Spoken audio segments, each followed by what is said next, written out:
김현정의 뉴스쇼 금요일의 코너입니다. 뉴스의 속으로 훅 파고드는 시간 훅뉴스. 오늘도 권민철 기자 나와 있습니다. 어서 오세요, 권 기자. 안녕하세요.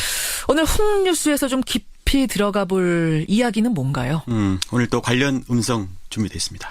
자위권 발동도 가능하다는 국민의 피난은 누가 책임질 겁니까? 음모론, 색깔론, 그리고 근거 없는 모략 이제 중단해 주십시오. 노풍이 불기 시작하는데 이거 저 노무현 전 대통령 목소리 앞에 나온 거 아니에요? 네, 그렇습니다. 다음 주 개봉을 앞둔 영화 노무현입니다의 한 대목입니다. 그러고 보니까 8주기가 다가오고 있어요. 그렇죠. 노 대통령을 사랑하는 일반 국민들 가운데는 8년이 지난 지금도 당시 왜 전직 대통령이 죽음을 선택할 수밖에 없었는지 그 진실을 궁금해하는 분들이 많은 것 같습니다. 맞습니다. 특히 그 당시에도요. 정치적 타살이다 이런 얘기가 있었잖아요. 그렇죠. 그러니까 뭐 스스로 목숨을 끊었다는 그 자체에 대한 의혹은 아니고 자살이냐 타살이냐 이런 의혹은 아니지만 네. 누군가 원인을 제공한 게 아니냐 네. 이 말씀이에요. 자, 그렇다면 그 당시 상황을 좀 하나하나 짚어가 볼까요? 먼저 대통령이 퇴임하던 그날로 되돌아가 보겠습니다. 2008년 2월 2월 25일. 25일입니다. 여러분, 제가 말 놓고 한마디 할까요?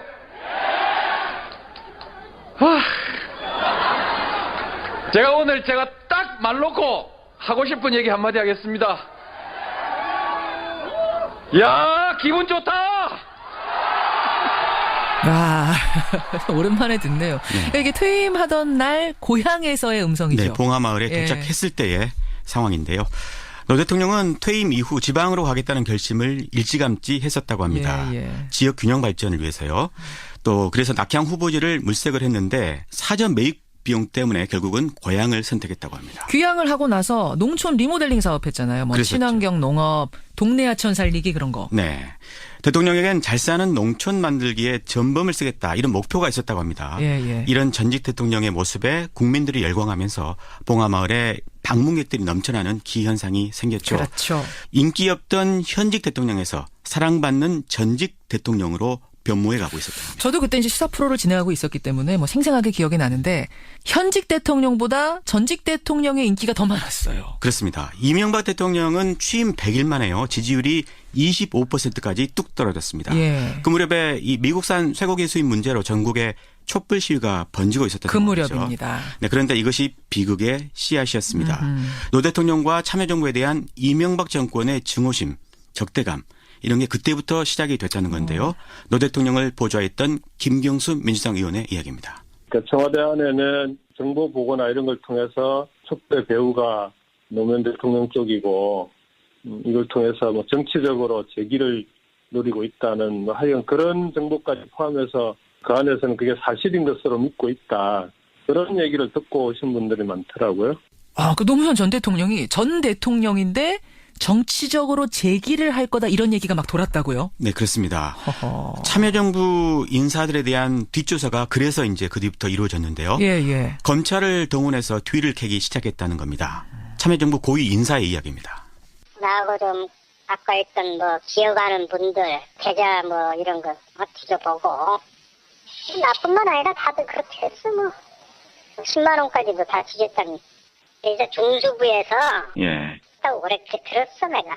이게 이 사람 이 증언한 분뿐 아니라 다 그랬다? 그래서 제가 다른 분들에게도 확인을 해봤거든요. 예. 역시나 마찬가지였습니다. 저부터 시작해서 저하고 관계됐던 모든 사람들의 계좌가 다 까지고 정치적으로 저기를 무력화시킨다라고 하는 그 일련의 과정들을 조직적이고 의도적으로 해왔던 거죠. 소위 이제 그들이 얘기하는 이제 진보좌파의 뿌리를 뽑아버리겠다라고 했던 것이죠.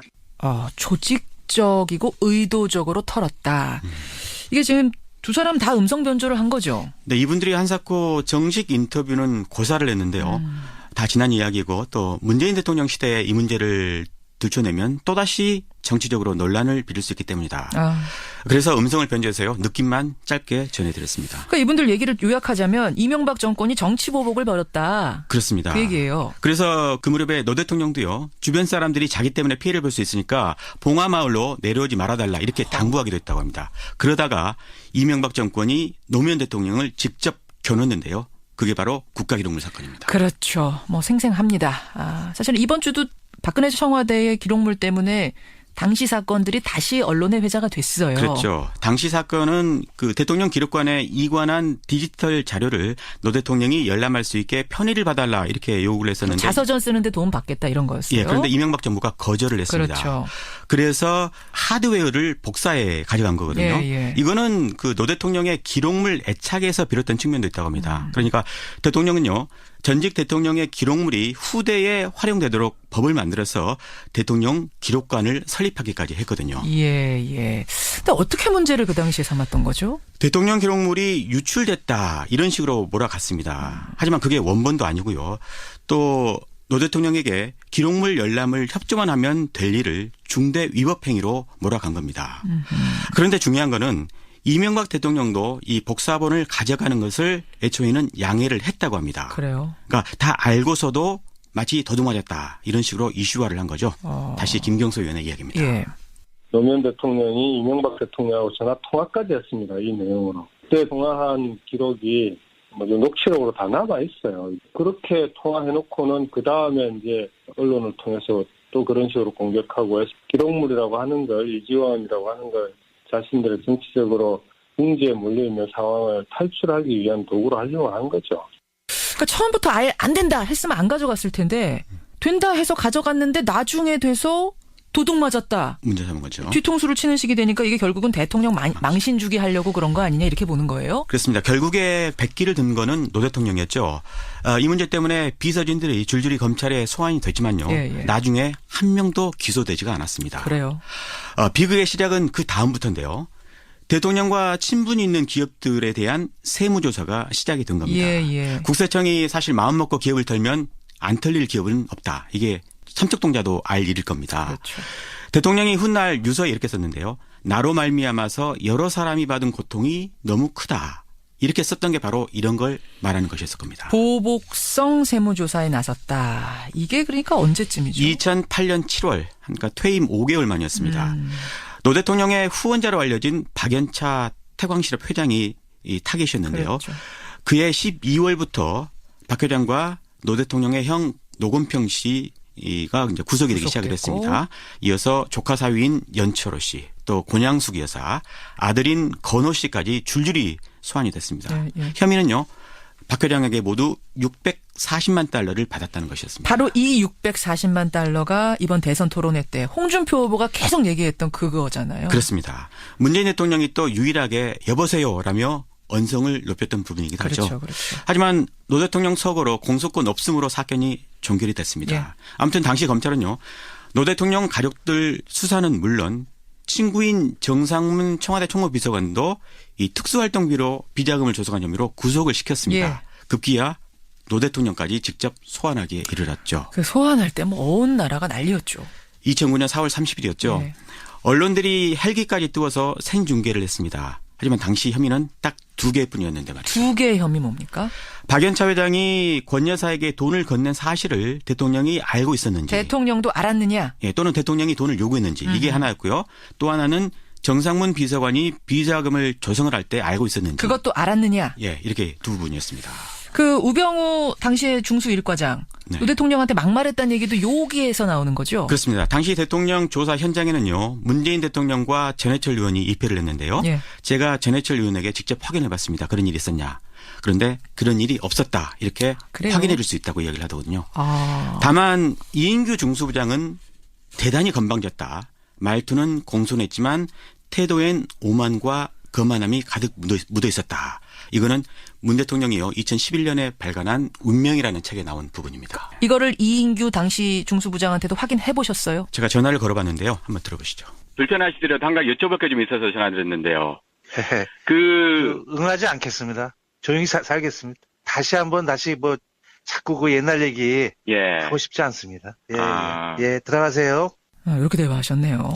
당시 수사가 꽤 오래 진행이 됐어요. 13시간 정도 진행이 됐는데요. 예. 하지만 사전에 제출한 서면 답변서의 내용에서요. 한 걸음도 나가지 못했다고 합니다. 문재인 대통령은요. 방금 말씀드린 그 운명이라는 책에 이렇게 적었습니다. 박연차 회장 말 말고는 증거가 없었다. 대통령과 박 회장의 말이 서로 다른데 박 회장 말이 진실이라고 뒷받침할 만한 증거를 전혀 갖고 있지 않았다. 예. 심지어 통화 기록조차 없었다. 통화 기록이 없다는 것은 통화한 사실이 없다는 것입니다. 이렇게 적었습니다. 한마디로 무리한 소환 조사였다는 거잖아요. 검찰로서는 소환 자체의 목적이 있었던 것 같습니다. 아하.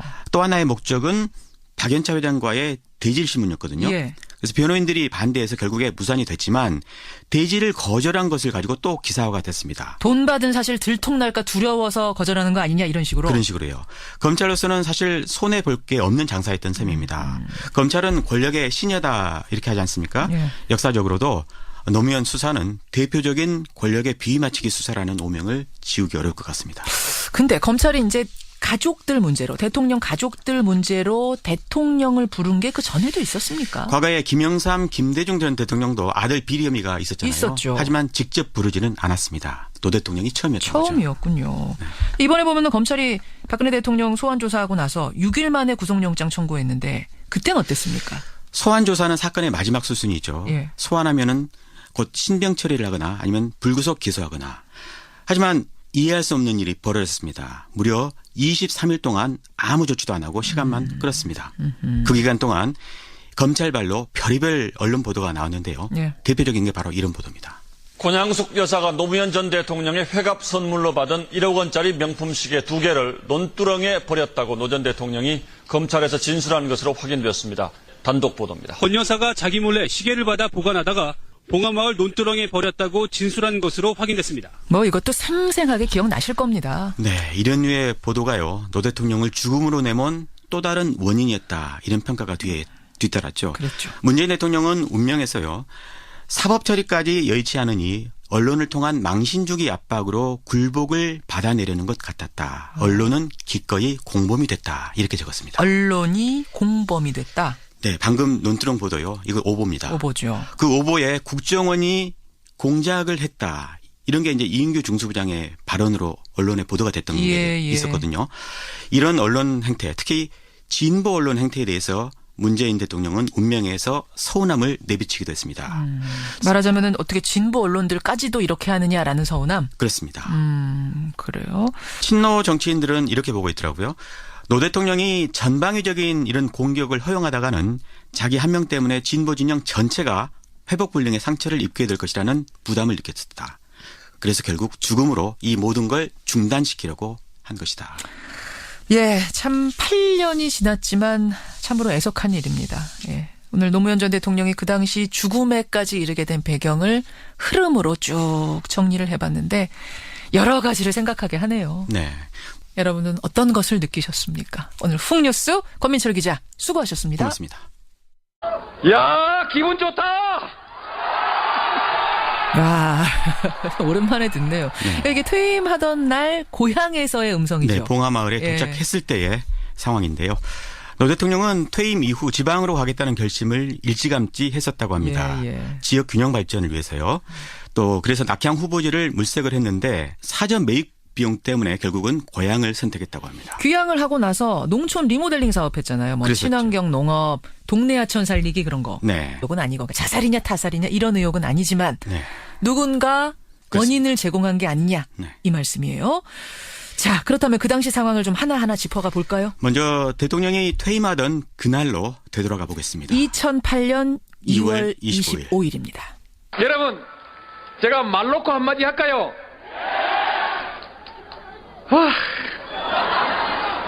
제가 오늘 딱 말 놓고 하고 싶은 얘기 한마디 하겠습니다. 김현정의 뉴스쇼 금요일의 코너입니다. 뉴스의 속으로 훅 파고드는 시간 훅뉴스. 오늘도 권민철 기자 나와 있습니다. 어서 오세요, 권 기자. 안녕하세요. 오늘 훅뉴스에서 좀 깊이 들어가 볼 이야기는 뭔가요? 오늘 또 관련 음성 준비되어 있습니다. 자위권 발동도 가능하다는 국민의 피난은 누가 책임질 겁니까? 음모론, 색깔론, 그리고 근거 없는 모략 이제 중단해 주십시오. 노풍이 불기 시작하는데 이거 저 노무현 전 대통령 목소리 앞에 나온 거 아니에요? 네, 그렇습니다. 다음 주 개봉을 앞둔 영화 노무현입니다의 한 대목입니다. 그러고 보니까 8주기가 다가오고 있어요. 그렇죠. 노 대통령을 사랑하는 일반 국민들 가운데는 8년이 지난 지금도 당시 왜 전직 대통령이 죽음을 선택할 수밖에 없었는지 그 진실을 궁금해하는 분들이 많은 것 같습니다. 맞습니다. 특히 그 당시에도요. 정치적 타살이다 이런 얘기가 있었잖아요. 그렇죠. 그러니까 뭐 스스로 목숨을 끊었다는 그 자체에 대한 의혹. 대통령에겐 잘 사는 농촌 만들기에 전범을 쓰겠다 이런 목표가 있었다고 합니다. 예. 이런 전직 대통령의 모습에 국민들이 열광하면서 봉하마을에 방문객들이 넘쳐나는 기현상이 생겼죠. 그렇죠. 인기 없던 현직 대통령에서 사랑받는 전직 대통령으로 변모해 가고 있었다. 저도 그때 이제 시사 프로를 진행하고 있었기 때문에 뭐 생생하게 기억이 나는데 현직 대통령보다 전직 대통령의 인기가 더 많았어요. 그렇습니다. 이명박 대통령은 취임 100일 만에요. 지지율이 25%까지